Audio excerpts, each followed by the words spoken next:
ഇന്ന് നമ്മൾ തിരഞ്ഞെടുത്തിരിക്കുന്ന stock HDFC ആണ്. ഇത് HDFCയുടെ മന്ത്ലി ചാർട്ടാണ്. കാരണം ഇത് ഒറ്റ ഫ്രെയിമിൽ നമുക്ക് കൊണ്ടുവരാൻ സാധിക്കുന്നില്ല. അതായത് HDFCയുടെ ഈ ചാർട്ട് നോക്കുമ്പോൾ നമുക്ക് ഓവറോൾ നിങ്ങൾക്ക് അറിയാൻ പറ്റും 1999 മുതൽ ഇതൊരു അപ്പ് ട്രെൻഡിൽ പോയിക്കൊണ്ടിരിക്കുന്ന ഒരു സ്റ്റോക്കാണ്. നമുക്ക് കാണാൻ പറ്റും. ഇവിടുന്ന് സ്റ്റാർട്ട് ചെയ്തു, ഇവിടെ ഒരു റെസിസ്റ്റൻസ് എടുത്തു, ഒരു സപ്പോർട്ട് എടുത്തു, റെസിസ്റ്റൻസ് എടുത്തു, സപ്പോർട്ട് എടുത്തു, റെസിസ്റ്റൻസ് എടുത്തു, സപ്പോർട്ട് എടുക്കുന്നു, റെസിസ്റ്റൻസ് എടുക്കുന്നു. ഇവിടെയാണ് ഇപ്പം നിൽക്കുന്നത്. ഇപ്പോൾ നമ്മളിപ്പോൾ ഒരു മേജർ സപ്പോർട്ട് കഴിഞ്ഞ് താഴോട്ട് നിൽക്കണ പോലെയാണ് ഇപ്പോൾ നമുക്ക് മന്ത്ലി ചാർട്ട് എടുക്കുമ്പോൾ നമുക്ക് മനസ്സിലാകും. നമുക്കിതിനെ ഒന്ന് വീക്കിലിയോട്ട് കൊണ്ടുവരാം. ഇത് നമ്മൾ വീക്കിലി എടുക്കുന്ന സമയത്ത് നമുക്ക് എങ്ങനെയായിരിക്കും വരിക, ഇവിടെ നിന്ന് കാണാൻ പറ്റും നമുക്ക്. ഞാനിപ്പോൾ ഈ വരച്ച ഒന്ന് കളയുന്നുണ്ട്. ഇവിടെ വീക്കിലി എടുക്കുമ്പോൾ നമുക്ക് ഇവിടെ നിങ്ങളൊരു റെസിസ്റ്റൻസ് കാണാൻ പറ്റും, കണ്ടോ? അതായത് ഈ ഒരു സൈഡിൽ നിന്ന് നമുക്ക് ഒരു മുകളിലോട്ട് സ്റ്റോക്ക് പോകുന്നില്ല, കണ്ടോ? അപ്പോൾ നമുക്കിതൊരു റെസിസ്റ്റൻസ് ആയിട്ട് വരച്ചുകൂടെ?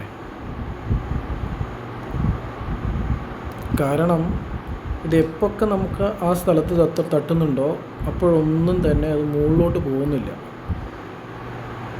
കാരണം ഇവിടുന്ന് കറക്റ്റായി പോയിക്കൊണ്ടിരുന്ന സ്റ്റോക്ക് വൺസ് ഒരു പെർട്ടിക്കുലർ ഒരു സ്ഥലം എത്തിയപ്പോൾ ഫ്രണ്ടിലോട്ട് പോകുന്നില്ല. അപ്പോൾ ഇവിടുന്ന് എല്ലാം ഫ്രണ്ടിലോട്ടാണ് വന്നത്. വൺസ് ഇവിടെ എത്തിയപ്പോൾ ഇവിടെ ഒരു വഴി ബ്ലോക്ക് ചെയ്ത പോലെയാണ് നമുക്ക് കാണുന്നത്. സോ അവിടെയാണ് ഈ HDFC ബാങ്കിൻ്റെ റെസിസ്റ്റൻസ് ആയിട്ട് നമുക്ക് പറയേണ്ട ഒരു ഏരിയ. ഇനി നമുക്കത് എത്ര ഉണ്ട് എന്നുള്ളത് നോക്കാം. അതായത് എത്ര കാലമായി അവിടെ തട്ടി തിരിച്ചോ താഴോട്ട് തന്നെ വരുന്നു എന്നുള്ളത് നോക്കാം. നോക്കുമ്പോൾ നമുക്കറിയാൻ പറ്റും 99 മുതൽ ഏകദേശം 2021 വരെ അത്യാവശ്യം ചെറിയ ഡിപ്പും നല്ല ചെറിയ പ്രോഫിറ്റും, അതായത് 99 ഹോൾഡ് ചെയ്തവർക്ക് വലിയ പ്രോഫിറ്റും, എന്നാലും അത്യാവശ്യം എടുത്ത എല്ലാവർക്കും തന്നെ നല്ലൊരു പ്രോഫിറ്റ് തന്നൊരു സ്റ്റോക്കായിരുന്നു 2021 വരെ.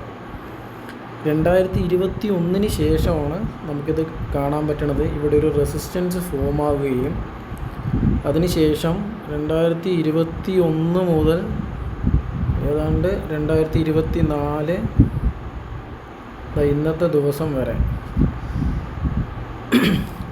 ദിവസം വരെയും ഈ റെസിസ്റ്റൻസിനെ ബ്രേക്ക് ചെയ്യാൻ പറ്റിയിട്ടില്ല. അപ്പോൾ ഇത് റെസിസ്റ്റൻസ് ആയിട്ട് വരയ്ക്കുമ്പോൾ നമുക്കിതിനൊരു പാരലലായിട്ട് ഒരു സപ്പോർട്ടും കൂടി നമുക്ക് വരച്ച് നോക്കാം, കറക്റ്റായിട്ടത് എടുക്കുന്നുണ്ടോ എന്നുള്ളത്. നമുക്കിങ്ങനെ വരയ്ക്കുമ്പോൾ സപ്പോർട്ട് ഏതാണ്ട് ഇങ്ങനെയാണ് വരുന്നത്. ഇതിനെ നമുക്കൊരു ഗ്രീൻ കളറാക്കി കൊടുക്കാം.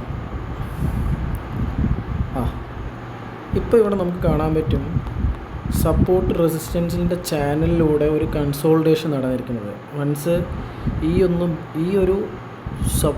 ഒരു റെസിസ്റ്റൻസിനെ ബ്രേക്ക് ചെയ്തതിന് ശേഷം ഇത് സപ്പോർട്ടായി മാറുകയും പുതിയൊരു റെസിസ്റ്റൻസ് ഇവിടെ ഫോം ചെയ്യും വന്നു. ഇവിടെ ഒരു റെസിസ്റ്റൻസ് ഫോം ചെയ്തു, ഇവിടെ ഒരു റെസിസ്റ്റൻസ് ഫോം ചെയ്തു, ഇവിടെ ഒരു റെസിസ്റ്റൻസ് ഫോം ചെയ്തു. ഈ ഒരു സൈഡ് ഇത് ശ്രദ്ധിക്കണം. ഇതെല്ലാം ഓരോ ക്യാൻഡിലും ഓരോ വീക്കാണ്. അതുകൊണ്ട് തന്നെ ഇത്രയും ഉള്ളത് ഏതാണ്ട് ഇതിലിപ്പോൾ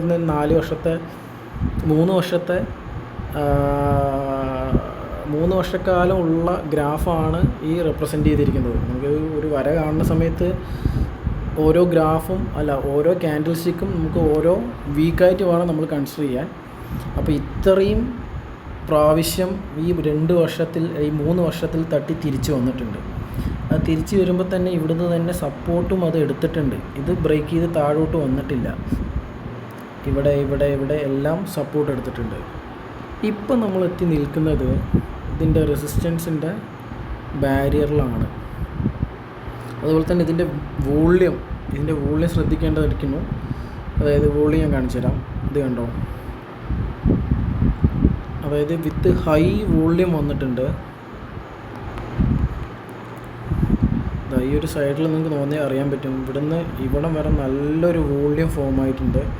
ഇപ്പോൾ ഈ ഒരാഴ്ചയല്ല, ഈ ഒരു വർഷത്തിൽ തന്നെ നല്ല വോള്യൂം ഉണ്ട്. അതിൽ ഈ ഒരു വീക്ക് ഹൈ വോള്യൂം ഉണ്ടായിട്ടുണ്ട്. നിങ്ങൾക്ക് നോക്കി കഴിഞ്ഞാൽ കാണാൻ പറ്റും. ഇവിടെ ഫുള്ള് ഇതുണ്ടോ, നല്ലൊരു വോള്യൂം തന്നെ ക്രിയേറ്റ് ആയിട്ടുണ്ട്.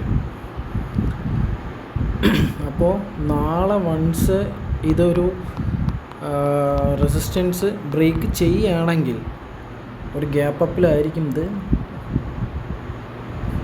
ബ്രേക്ക് ഔട്ട് വരിക. കാരണം ഇത്രയും വോള്യൂം ഉള്ളതുകൊണ്ട്. സോ നല്ലൊരു അപ്പ് ട്രെൻഡിന് ചാൻസ് ഉണ്ട്. അല്ലെങ്കിൽ ഇവിടുന്ന് തിരിച്ചൊരു റിട്ടേൺ വരികയാണെങ്കിൽ തിരിച്ച് ഇവിടുന്ന് ഒരു സപ്പോർട്ട് എടുത്ത് വീണ്ടും ഒരു കൺസോൾട്ടേഷൻ അല്ലെങ്കിൽ ഒരു ബ്രേക്ക് ഔട്ട് ചാൻസ് ഉണ്ട്. സോ നാളത്തെ മൂവ്മെൻറ്റ് നിങ്ങൾ നോക്കിയതിന് ശേഷം നിങ്ങൾക്ക് നിങ്ങളുടെ ന്യൂ എൻട്രീസ് അല്ലെങ്കിൽ സെല്ല് ചെയ്യണമെന്നുള്ള കാര്യങ്ങൾ നിങ്ങൾക്ക് തീരുമാനിക്കാം. സോ നാളത്തെ ഓപ്പണിംഗ് ഒരു പ്രധാനമായിരിക്കും HDFCയുടെ കേസിൽ. Thank you.